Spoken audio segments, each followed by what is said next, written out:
All right, let's find an interesting perspective here. Maybe it doesn't exist from where that character is sitting right now. Maybe it's here. Maybe we'll step back a little bit.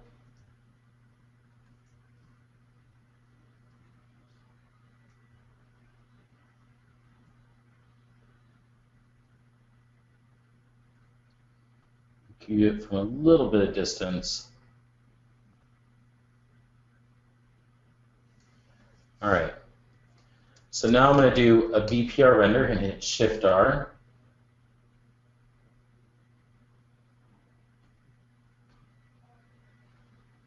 Yeah, I think one arm, and definitely Simon. I mean, that's what I was thinking. Like hermit crabs and other there's mollusks that will tool build, right? If you look at what octopuses do, if you look at what cuttlefish will do, I mean, they're very mollusks can actually be very intelligent. Spotlight for some texturing, not right now. I wouldn't use Spotlight right now. I would just go solid color right now. But I will have a Spotlight video up soon enough for you to start playing with. So I'm going to do a render. I'm not even going to play with material.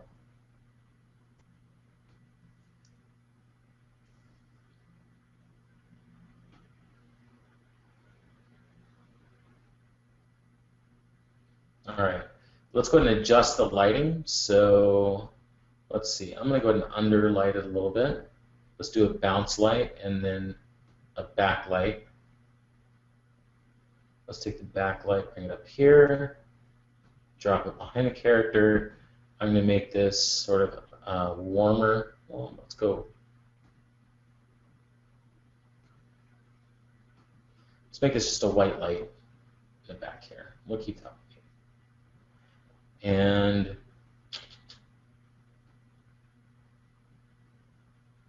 I'm going to bring up the intensity on that.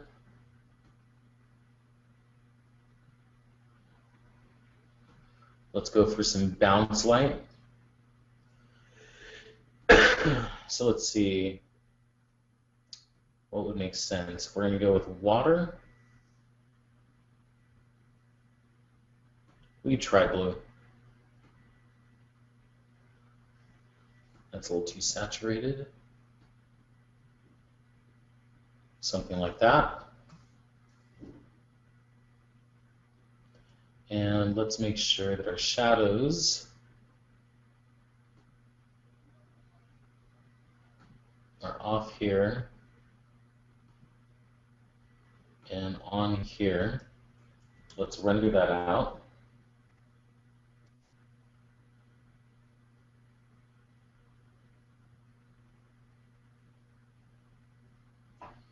All right, so our shadows obviously are way too dark. So let's go ahead and go into our render palette.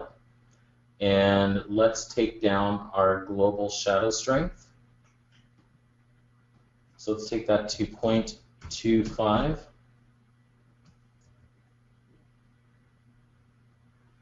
All right, that's enough.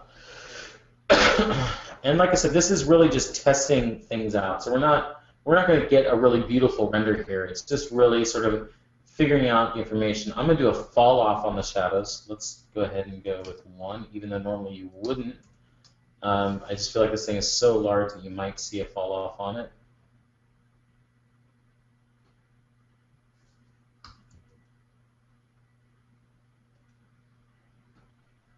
Might only see this on ground shadows. Might not see it too much on the character. Yeah, we're not seeing too much. It's fine. It's just going to waste render time, so I'm going to take the fall off. All right, so we have a render. And now the last thing I'm going to do is I'm going to go to BPR filters. Let's try shadows a little bit stronger than that. 0.5. Sorry, I'm getting indecisive. And maybe one more light in the scene would do well. So let's provide a secondary light source. It's coming out here that's backlighting it. And let's make it green or red, green or red. And this would all be determined upon on your environment, what colors would be in here. In fact, Dorian of 10 has an awesome class right now on lighting. I think you're taking it, Ash, aren't you?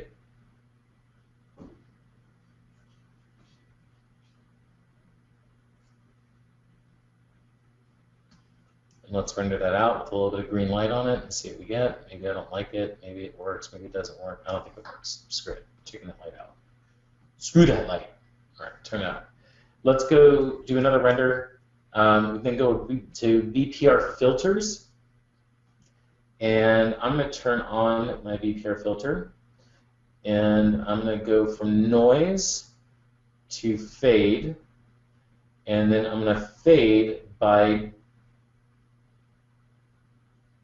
depth. So the further something is away, the lighter it's going to be, and it's going to sort of fake the atmosphere. So let's play with the depth exponent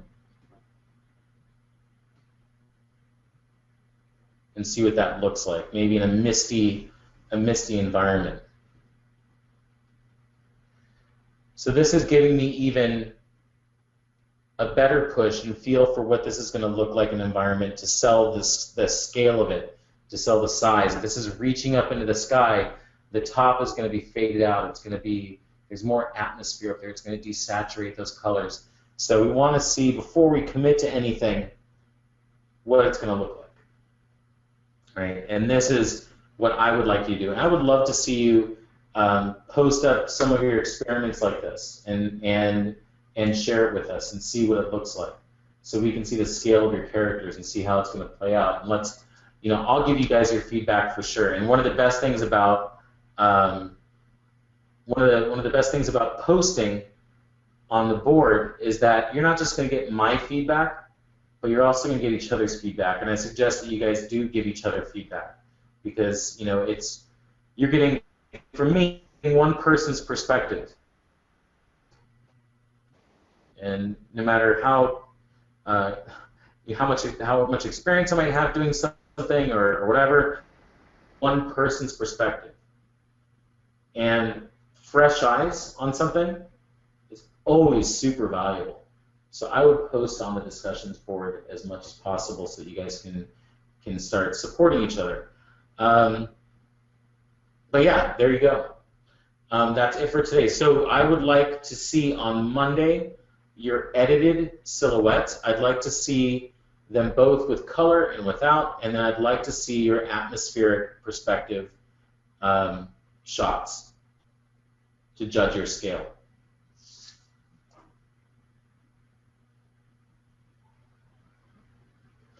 All right, looks like questions got jumbled up a little bit. So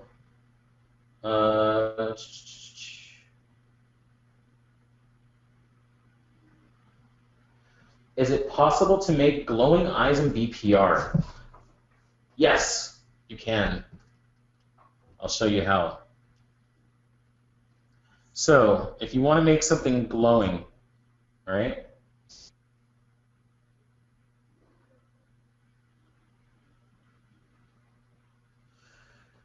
This is how you make it glowing.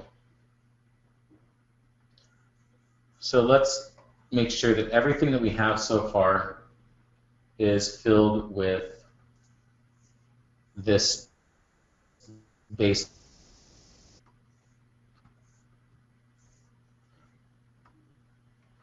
So I'm just going to go through and fill everything with the basic material.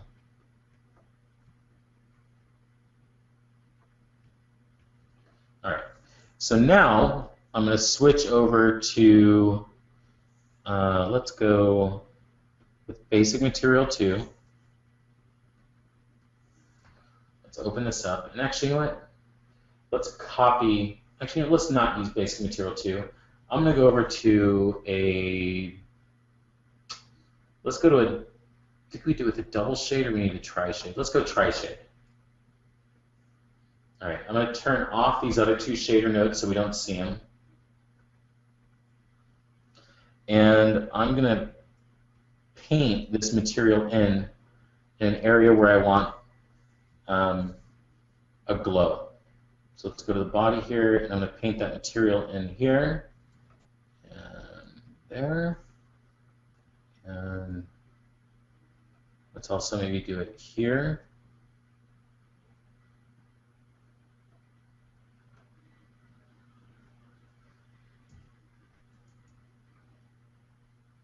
There we go. All right. So now I'm going to drop, well, actually, I'm going to boost the diffuse color. I'm going to drop the specular color. I'm going to boost the ambient. There we go. And I'm going to say, go down here, go to ambient color, and I'm going to make this, let's make this light blue. Then I'm going to go to colorize ambient here, bring this up. So now we've now colored that blue. Colorize diffuse. I'm going to leave that alone. High dynamic range, I'm going to bring that up so we actually boost the color. You'll see a little bit of white in spots now. Let's go to our second shader slot, and let's drop the diffuse. Let's drop the specular. Let's boost the ambient. Let's go to colorize ambient, and I'm going to make this a darker blue.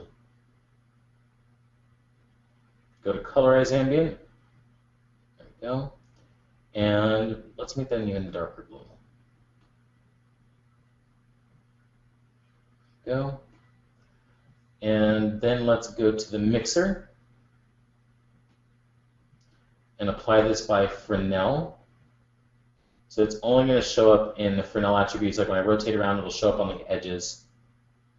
And let's change it from replace to multiply. I'm not seeing anything really happening there. Let's try different one. Let's try sub. Ah, see it a little bit. Let's go to the exponent and play with the Fresnel exponent. We want it to eat into the edges pretty well. There we go. I just want it at the very edge. All right, so now that I have that, I don't think I need that other third shader. I thought I might. Well, you know what? I guess I can do this. Let's go turn this on. Let's do a third color. Specular down, ambient up, colorize ambient.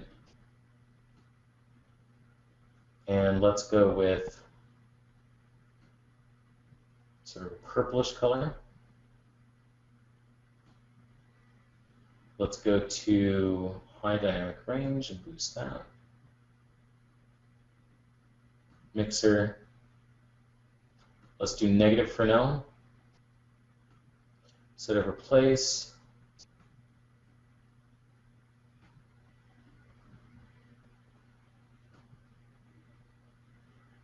It's kind of interesting, but I don't think it's what I want. Yeah, I don't know about this.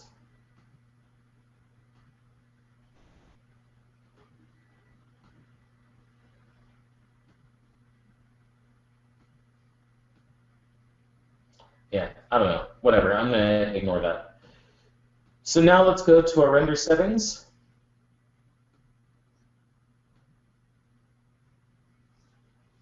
And let's kick out a render, except for this time I'm going to go to render properties and material blend radius. I'm going to do, let's do 4 pixels. Hit Shift R, kick off that render.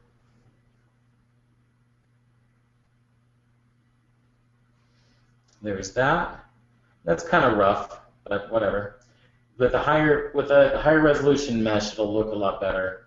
Let's go to BPR filters, and we'll keep the fade. And actually, you know what?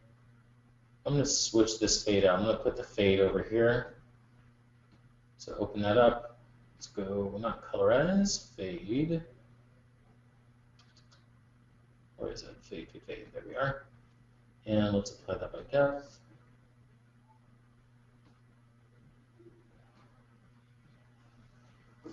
Let's go over here now and take this one, switch that from fade to glow. And then I'm going to apply this glow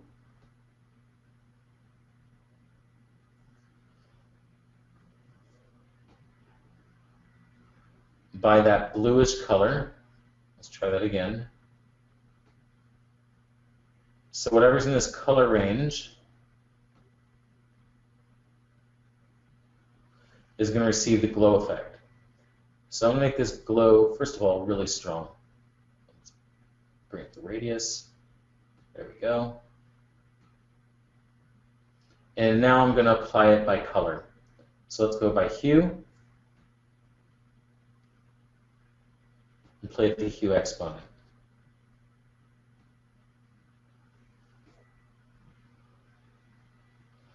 All right, so there's a little bit like of a test flow, right?